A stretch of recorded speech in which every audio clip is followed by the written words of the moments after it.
زیادہ دور جانے کی ضرورت نہیں، بس 1.5-2 سال پہلے کی بات آپ لوگوں کو بتا رہا ہوں۔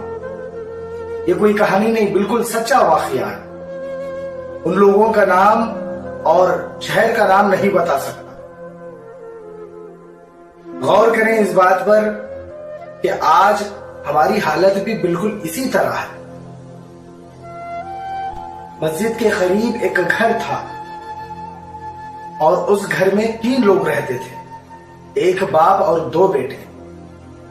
ان لوگوں نے دعوت کیا ہوا تھا، ان کے گھر دعوت تھی، محلے کے سارے لوگوں کو انہوں نے بلایا اور مسجد کے امام کو بھی ان لوگوں نے بلایا۔ اور امام صاحب کی عادت تھی کہ نماز ہونے کے بعد وہ کافی دیر جو ہے وہ ذکر و اذکار کرتے۔ امام صاحب کو بھی جو ہے انہوں نے دعوت میں بلایا تھا، سارے لوگ جو ہے وہ کھا کر چلے گئے۔ اب امام جو ہے نماز کے بعد ذکر و اذکار کرنے کے بعد کافی دیر بعد آئے، سب سے آخر میں آئے، کیونکہ ان کو خدا کا ذکر کرنا تھا اور ان کی عادت یہ تھی کہ ذکر کیے بغیر وہ کھانا نہیں کھاتے۔ سارے لوگ جا چکے تھے، امام آئے۔ سب سے جو چھوٹا بیٹا تھا امام کو گھر کے اندر لے گیا اور ان کو کھانا پروسنے لگا، اور اسی درمیان اسے فون آیا۔ جیب سے اس نے فون نکالا تو فون کے ساتھ ساتھ پیسے بھی ہاتھ آ گئے، اور اس نے جلدی میں فون کو اٹھا لیا اور پیسوں کو وہیں میز پر رکھ دیا۔ امام صاحب کھا کر چلے گئے۔ کافی دیر بعد اسے یاد آیا کہ میں پیسے میز پر رکھا تھا، اور جا کے دیکھتا۔ جب وہ گھر آیا تو میز پر اسے پیسے نہیں ملے، تو اپنے والد کے پاس آیا کہ ابا آج ہمارے گھر چوری ہوئی ہے، میز پر میں پیسے رکھا تھا اور وہ پیسے نہیں دکھ رہے۔ اور سب سے آخر جو ہے وہ مولوی صاحب آئے تھے، امام صاحب آئے تھے۔ امام صاحب کے بعد ہمارے گھر کوئی نہیں آیا۔ یقین نہیں ہوتا، جس کو ہم نے عزت و احترام کے ساتھ اپنے گھر بلایا، اس کو کھانا کھلایا، اور تو اور اس کو ہمارا امام بنایا، لیکن اس نے ہمارے ساتھ کیا کیا؟ وہ تو چور نکلا۔ جب بھی امام صاحب ان لوگوں کے آگے سے گزرتے تو سلام کرتے، وہ لوگ سلام سن کر جواب ہی نہیں دیتے، اور نہ ہی امام کو کبھی انہوں نے سلام کیا۔ جب بھی امام ان کے سامنے آ جاتے تو باپ بیٹے یہی کہنے لگتے، ہاتھ میں تسبیح، صورت جو ہے اتنی معصوم، دکھنے میں تو نیک اور شریف لگتا ہے، حاجی لگتا ہے، لیکن کام اس کے چوروں والے۔ کافی دن بیت گئے، اگلا سال آیا، ان کے گھر پھر دعوت تھی، سارے محلے والوں کو پھر سے انہوں نے بلایا، اور اس بار انہوں نے آپس میں مشورہ کیا کہ اس بار امام کو بھی بلاتے ہیں، اس مولوی کو بھی بلاتے ہیں، کیونکہ پچھلے سال اس نے تو ہمارے گھر چوری کیا۔ اس کا تماشا بنائیں گے، اس کا مذاق اڑائیں گے، اس کو ذلیل کریں گے، لوگوں میں اس کی عزت کو اچھالیں گے، اسے بھی دعوت میں بلاتے ہیں۔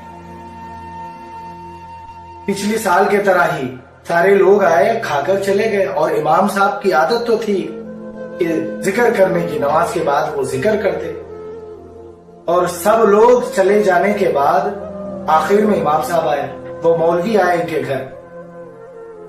سب سے چھوٹا بیٹا جو ہے گھر کے اندر لے گیا اور کھانا پروسنے لگا۔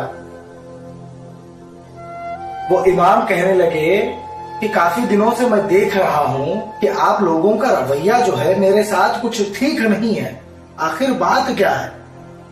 آخر بات کیا ہے؟ تو اس گھر کے لوگوں نے امام سے کہا کہ امام صاحب آپ کو تو یاد ہی ہے، پچھلے سال ہم لوگوں نے دعوت دیا تھا، سارے لوگوں کو دیا تھا اور آپ کو بھی دیا تھا، اور ہم نے پیسے یہاں میز پر رکھے ہوئے تھے، اور ہمارے بچوں کا یہ خیال ہے کہ وہ پیسے آپ نے اٹھا لیا، آپ نے ان پیسوں کی چوری کی، کیا آپ نے وہ پیسے اٹھائے؟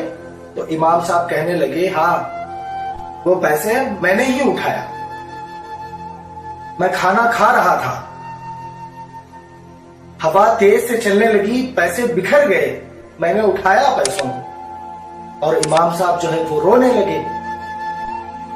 گھر کے ان تینوں لوگوں نے کہا، باپ اور 2 بچے، تینوں نے مل کر کہا کہ امام صاحب کوئی بات نہیں، غلطی انسان سے ہی ہوتی ہے، اور ہم جانتے بھی ہیں آپ کی جو تنخواہ جو ہے وہ کم ہے، اس سے گزارا نہیں ہوتا، کوئی بات نہیں، انسان سے ہی غلطی ہوتی ہے. تو وہ امام کہنے لگے، اس بات پر غور کریں کہ آج ہماری حالت بھی بالکل اسی طرح ہے.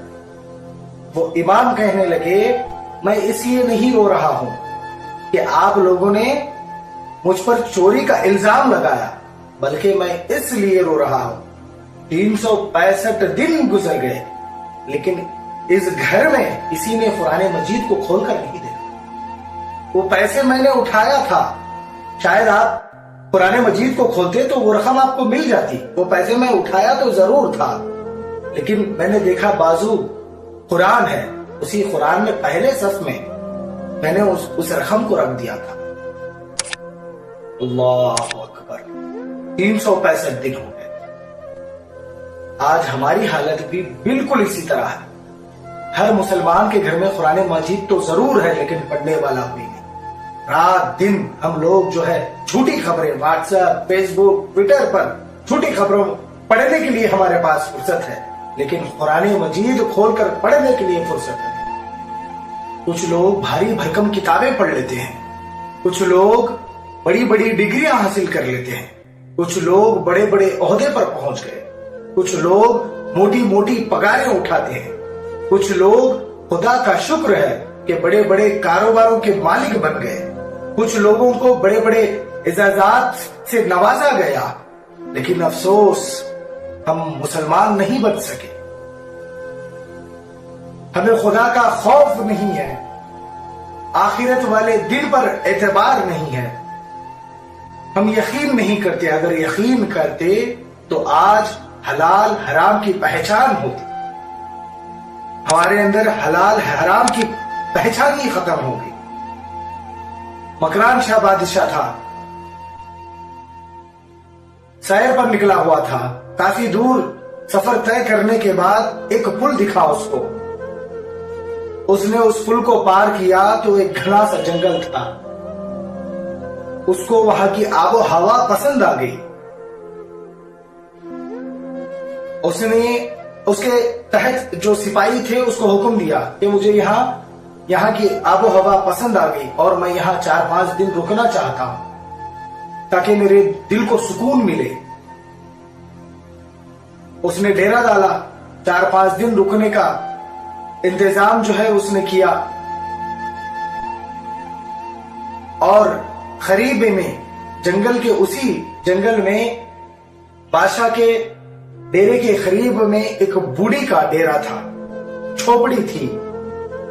اس بوڑھی کے پاس ایک موٹی تازہ گائے تھی. وہ گائے صبح سے لے کر شام تک جنگل میں جاتی اور چرتی. جیسا ہی رات کا وقت ہوتا وہ خود بخود گھر چلے آتی، اور وہ بوڑھی شام ہوتی ہی اس کا دودھ نکالتی، اس کو پی کر اسی سے گزارا کرتی. بڑھاپے کا اس کا سہارا تھا.